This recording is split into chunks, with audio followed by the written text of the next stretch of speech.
ఈ సంక్రాంతికి 3 సినిమాలు వస్తున్నాయి. ఇప్పుడు గేమ్ చేంజర్, డాకు మారా సంక్రాంతికి వస్తున్నాం. మీకు ఆ సినిమాలో వస్తున్న ఎక్స్పెక్టేషన్స్ ఎలా ఉన్నాయి? గేమ్ చేంజర్ బాగా హిట్ అవుతుంది అనిపిస్తుంది, కానీ మా బాలయ్య బాబు మాత్రం దూసుకుంటూ వచ్చేస్తాడు షూర్గా. ఓకే అమ్మ, గేమ్ చేంజర్ ట్రైలర్ చూస్తారు కదా మీరు, శంకర్ గారి మార్క్ కనబడింది మీకు అందులో? కనిపిస్తుందండి. అంటే కొంచెం ఇది కూడా స్టోరీ కూడా అర్థమవుతున్నట్టు అనిపిస్తుంది. అంటే ఒక కలెక్టర్ ఇతనైతే మన మన చరణ్ కలెక్టర్ అనిపిస్తుంది దానిలో. 3 గెటప్ వేస్తారు కదా అందులో, పోలీస్ ఆఫీసర్గా, కలెక్టర్గా, పొలిటీషియన్గా. మీకు ఏ రోల్ బాగా నచ్చింది?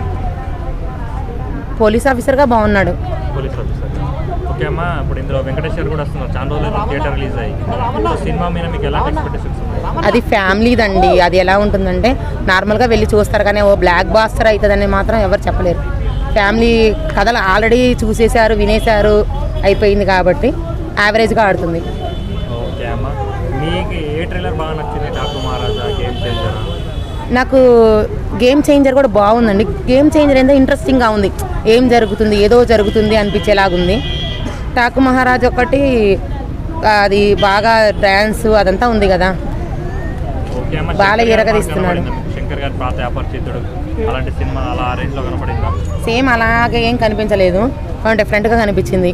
సూర్య కూడా బాగా చేశాడు.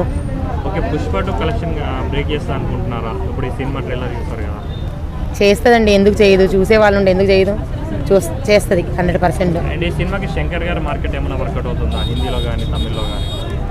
కొంతవరకు డైరెక్టర్ మీద నమ్మకంతో కూడా వెళ్తారు కదా, వెళ్ళొచ్చు ఒకసారి. అంటే ఫోటోగ్రఫీ కానీ ఆ స్టైల్ అనేది బాగుంటుందండి.